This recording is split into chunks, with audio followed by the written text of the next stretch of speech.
میں ذرا مختصر یہ بتا دوں N11 ان کا حلقہ ہے. N11 کے اس حلقے کے مطابق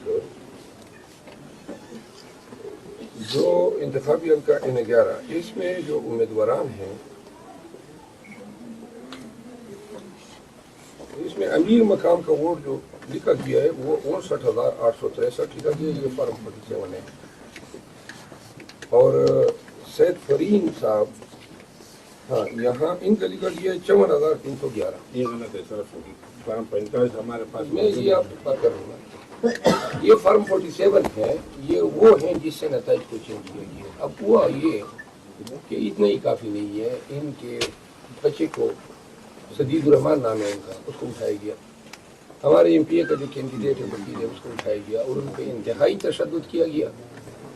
اس کے بعد جو ہے فائل کھولا گیا اور کتنے لوگ شہید ہوئے ہیں. ہمارا 2 آدمی کر دیے گئے, 18 ہمارے شدید زخمی ہیں. ویسے ہمارے 3 اختیار پولیس بن گئے ہیں. ہمارے بچے ہماری ڈسٹرکٹ تقریباً آدھی قیادت اس میں بنا ہے. ابھی بھی ہم پر کربلا ہے. ابھی ہم مزید ہماری آدھی قیادت جو ہے وہ جو ہے گولیوں کا نشانہ بن چکی ہے. پورے شانگلہ ضلع میں کرفیو ہے صرف امیر مقام کو جتوانے کے چکر میں. کیونکہ کے پی میں آپ کو پتہ ہے کہ کے پی میں ان کے لیے یہ کرنا وہاں کے کلچر کی وجہ سے ممکن نہیں ہے. تو ریزسٹنس آئی. اب جو ہے یہ حضرت ان کے بیٹے کو بعد میں 2 دن بعد پیش کیا گیا, دوبارہ کچہری سے اغوا کیا گیا. یہ ہر حلقے کی یہی کہانی ہے اور ہر حلقے کی یہی داستان ہے. امیر مغل صاحب مختصر صاحب بتا دیں کہ کب آپ نے لیڈ کی بتائی اور کب آپ کو بتایا گیا کہ فارم 47 میں کیا ہوا ہے. دیکھیں جی, شام 5 بجے کے بعد جب رزلٹ آنا شروع ہوئے تو تقریباً 9-10 بجے میں نے اپنے لائر بھیج دیے اور آفس میں, اور میں گھر میں رزلٹ جو ہے وہ سارے جمع کر رہا تھا. تو جب میرے پاس کچھ 200 کے قریب آ چکے, 250 کے قریب, تو جب میری نیٹ کو 30,000 کراس ہوئی تو میں پھر آر او آفس چلا گیا. تو مجھے اندر نہیں جانے دیا گیا. تھوڑی دیر بعد جو میری لائر ہیں آمنہ علی اسلام آباد کی ایڈوکیٹ ہیں, ان کو اندر سے نکال دیا انہوں نے بائی فورس, اور انہوں نے کہا کہ آپ یہاں سے نکل جائیں, ہم آپ کو اندر نہیں چھوڑ سکتے. اور اس کے بعد ہم کچھ صبح 6 بجے تک وہاں کھڑے رہے ہیں اور ہمیں اندر ہی نہیں گھسنے دیا گیا. ایف سی اور پولیس, اسلام آباد پولیس نے وہاں پہ گھیرا ہوا تھا اور گاڑیاں ان کی گھوم رہی تھیں اور ایک انہوں نے خوف کی فضا پھیلائی ہوئی تھی. اور صبح 6 بجے ہم خیر واپس آ گئے. تو 10 بجے جو رزلٹ اناؤنس کیا گیا اس کے مطابق جو ہے وہ صبح تک میرے پاس سارے فارم 45 آ چکے تھے, 342 کے 342. اب ان فارم 45 کے مطابق یہ جو میں فوٹو کاپیاں پڑی ہوئی ہیں آپ سارے چیک کر سکتے ہیں. میں نے سوشل میڈیا پہ ان کی PDF بھی ڈالی ہوئی ہے, ان کی ویڈیوز بھی بنا کے ڈالی ہوئی ہے. مجھے جو ووٹ ملا ہے وہ 85,000 ملا ہے اور جو انجم وکیل کو ملا ہے وہ 41,000 کو 200-400 ووٹ ہے. تو اس اسلامی لیڈ بنتی ہے 44,000. تو یہ میری 44,000 لیڈ کو اڑا کے اس کو دے دی گیا کوئی 81-82,000 ووٹ اور مجھے دیا گیا 44,000 ووٹ. یعنی کہ اس کو سوئچ کیا گیا رزلٹ کو. میرے رزلٹ پہ اس کا نام لکھ دیا گیا اور اس کے رزلٹ پہ میرا نام لکھ دیا گیا. یہ سر میرے ساتھ ضرور نہیں ہوا, 47 میں بھی یہی ہوا ہے. وہاں 53,000 ووٹ کی ڈکیتی ماری گئی ہے اور 48 میں 50,000 ووٹ کی وہاں پہ ڈکیتی ماری گئی ہے. تو یہ اسلام آباد کی جو عوام ہے 22-24 لاکھ عوام, ان کو بھیڑ بکریاں سمجھا گیا ہے. یہ بھیڑ بکریوں کی طرح ہے اور ان کو آپ لا کے ذبح کر رہے ہیں. تو ہم بالکل بھی ذبح نہیں ہوں گے. یہ عوام جو ہے یہ اپنا مینڈیٹ آپ سے واپس لے گی. ہم 3 سیٹیں اسلام آباد کی جیتے ہوئے ہیں اور 3 سیٹیں انشاءاللہ ہم آپ سے واپس لیں گے.